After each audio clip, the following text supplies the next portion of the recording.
അപ്പോൾ ഇന്നത്തെ സിനിമാ ലോകം യുവതലമുറയെ നശിപ്പിക്കുന്നതായിട്ട് തോന്നിയിട്ടുണ്ടോ? പ്രത്യേകിച്ച് ഈ അടുത്തിറങ്ങിയിട്ടുള്ള പല സിനിമകളും എടുത്തു നോക്കുന്ന സമയത്ത്. അതായത് എന്താണെന്നറിയോ, നമ്മൾ സിനിമയായി കാണാൻ പഠിക്കണം, അല്ലെങ്കിൽ സിനിമാ സാക്ഷരത കലയായി പഠിക്കേണ്ട ഒരു സാക്ഷരതയുണ്ട്. അത് നമ്മുടെ കുട്ടികൾക്കില്ല.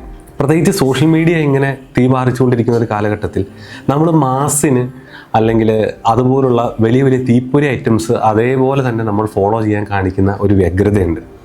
അത് എങ്ങനെയാണ് പകർത്തേണ്ടത്, അല്ലെങ്കിൽ ആ ഒരു ക്യാരക്ടറിന് വേണ്ടിയിട്ടാണ് മമ്മൂട്ടി എന്ന മലയാളത്തിൻ്റെ മഹാനടൻ അങ്ങനെയൊക്കെ ചെയ്യുന്നത്. അപ്പോൾ മമ്മൂട്ടി റിയൽ ലൈഫിൽ അറിയാലോ, വളരെ സാത്വികനായിട്ടൊരു മനുഷ്യനാണ്, എല്ലാവരും ഇഷ്ടപ്പെടുന്ന വ്യക്തിത്വമുള്ള നമ്മളൊരു ക്ലീൻ പേഴ്സണാലിറ്റി എന്ന് വിളിക്കുന്ന ഒരാളാണ് മമ്മൂട്ടി.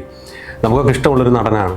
അപ്പോൾ ഈ നടൻ ഒരു ക്യാരക്ടറിന് വേണ്ടി, അല്ലെങ്കിൽ അങ്ങനെ ഒരു സൈക്കോപ്പത്തായിട്ടുള്ള ഒരു ശ്രീലമ്പടനായിട്ടുള്ള ഒരു ക്യാരക്ടറിന് വേണ്ടിയാണ് മമ്മൂട്ടി അതിൽ മദ്യപിക്കുന്നതായാലും സിഗരറ്റ് വലിക്കുന്നതായാലും അല്ലെങ്കിൽ മറ്റ് അങ്ങനെയൊക്കെ ചെയ്യുന്നത്. അപ്പം അങ്ങനെ സിനിമയ്ക്ക് വേണ്ടിയാണ് അത് ചെയ്യുന്നത് എന്നുള്ളൊരു ബോധം കുട്ടികൾ ചെറുപ്പത്തിലേ മനസ്സിലാക്കേണ്ടതുണ്ട്. അതിന് അധ്യാപകർക്കും പേരൻസിനും ഒരു വലിയ പങ്കുണ്ട്.